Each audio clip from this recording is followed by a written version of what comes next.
You put the phone down, and there's a small, quiet moment right there in the kitchen where you think, why did I just agree to that? You didn't want it. You knew that while you were saying yes. And the word came out anyway, warm and polite. And now there's a payment going out on the 15th of every month. Maybe it wasn't the phone. Maybe it was a man at your door with a clipboard. Most people file that away, under something about themselves. I'm too soft. I should have been firmer. That yes didn't come from your character. It came from the design of the moment. And once you can see the design, you can't unsee it. Let's start with what almost everyone gets wrong. I'm an easy target. Saying no to someone standing in front of you carries a real cost, a measurable one. People agree to things they'd rather not do, purely to avoid the discomfort of refusing. And here's the part that matters. The person asking cannot see that cost. From their side, it looks simple. If she didn't want it, she'd have said no. They genuinely underestimate how hard it is to turn them down. So the whole thing runs on a lopsided scale. You feel the full weight of refusing. They feel almost none of it. That isn't a flaw in you. It's a flaw in the situation. Now the second thing, you've heard that people get easier to fool as the years go by. The Federal Trade Commission collects the actual reports. Hundreds of thousands of them. The pattern isn't the one you'd expect. People in their 20s report losing money to fraud more often than people in their 70s. What changes isn't how often, it's how much. When someone in their 70s does lose money, the typical loss is around $1,000. In their 20s, closer to $400. That's not about being fooled. That's about how much is in the account and how hard somebody is working to get at it. And the third thing, these techniques are not magic. Measured one at a time, the effects are small. A yes to something tiny before the large request. Small. Starting outrageous and shrinking. Small. Quoting a price and raising it after you've agreed. Small. Which sounds like bad news from my point. It's the opposite. Here's what's actually happening. It isn't one move, it's a sequence, and each step makes the next one easier. Step 1 is a small yes. In 1966, researchers phoned people at home with a few harmless questions about the soap they used. 3 days later, they called back with something enormous. Could 5 or 6 men come into your home for 2 hours and go through every cupboard you own? Of the people asked nothing beforehand, 22% agreed. Of the people who'd answered those harmless questions 3 days earlier, 53. Same request, same house. The only difference was one small yes, 3 days old. Step 2 is consistency. Once you've given that yes, backing out isn't just declining. It's contradicting yourself.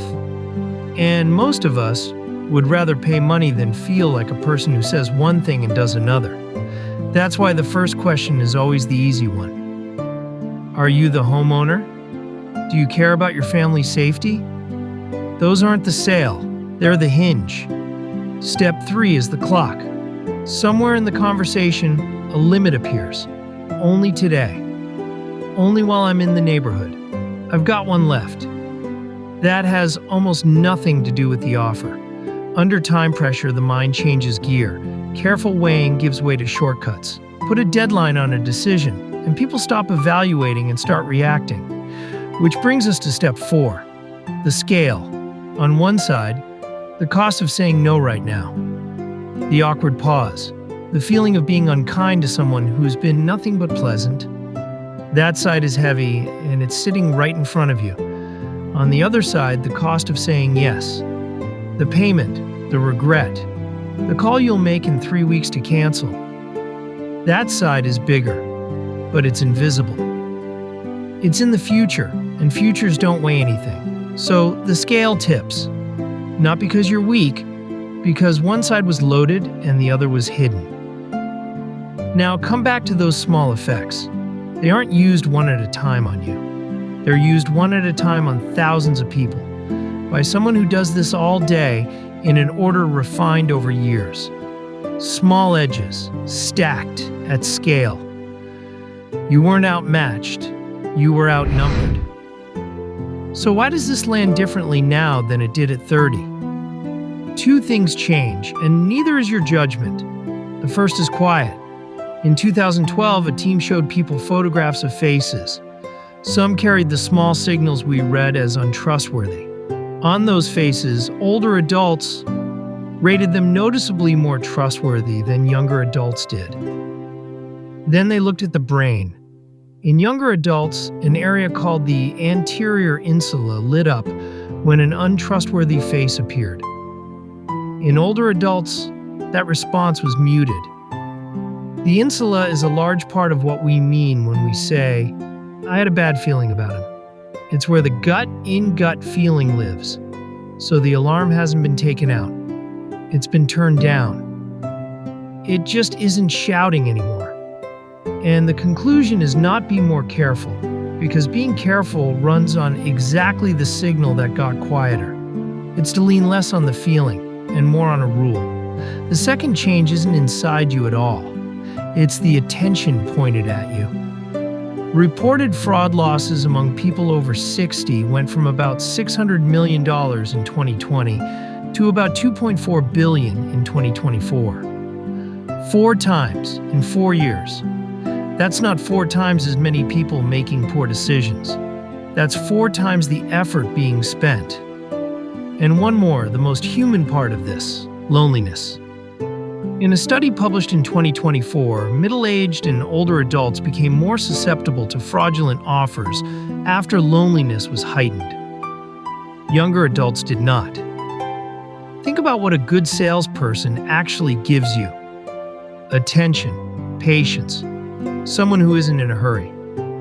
If that's in short supply, then what's being sold isn't the driveway coating. So what works? Start with the one you're already doing. There's a body of research called inoculation. The idea comes from medicine. Expose someone to a weakened version of a threat beforehand, and they handle the real thing better. Here, the threat is a technique, and the weakened version is exactly what we just did. Across many studies, the effect is moderate, and it holds. And the protection spreads. People prepared for a few specific moves also resist moves they were never warned about. Researchers call it umbrella protection. So that sequence has already lost some of its grip. Not because you'll be on guard, because you'll recognize it. That first easy question, that deadline out of nowhere, you'll hear them now. Second, take the decision out of the moment. Every technique in that sequence needs you to decide while they're still there. The small yes only matters if the big ask comes soon after. The deadline only works if you can't sleep on it. The awkwardness only exists while you're face to face. Take away the moment, and the sequence has nothing left to hold on to. And third, the one that surprised me most, researchers modeled improving 2 things across a population: financial knowledge or general well-being. How connected people felt with their lives. Well-being did more, which means the phone call to a friend on a Sunday afternoon isn't separate from this. It's part of it. Now, the honest part. What doesn't work? Deciding to be more careful. It feels like a plan, it's a mood. 10 days from now, a pleasant person will call it a bad moment, and being careful will not be in the room. A sentence you've memorized will be, general suspicion doesn't work either, and it cost you something. What protects people is recognizing specific moves, not distrusting everybody. Blanket suspicion mostly makes you lonelier, and you've just seen what loneliness does here. And the expensive one, shame. Not reporting because you're embarrassed. Not telling your daughter because she'll worry, or worse, because she'll take over. Shame is why most of this stays hidden, and hidden is the condition it needs in order to happen again. So when do you tell someone? Not after one bad decision. Everybody makes those. Tell someone when it's a pattern rather than an event. The same caller, a second time and a third. when money is going out and you can't fully account for it. And if the paperwork is changing, a will, a power of attorney, whose name is on the account, and there's any pressure around it. The practical steps are ordinary. Talk to your bank. Most can add a trusted contact to your account. Talk to a lawyer about a durable power of attorney before you need one. And if something feels wrong, you can report it without proof. Investigating is somebody else's job. The hard part is the first move, saying it out loud to one person you trust. So here's the one thing to do today. Memorize a sentence. 1.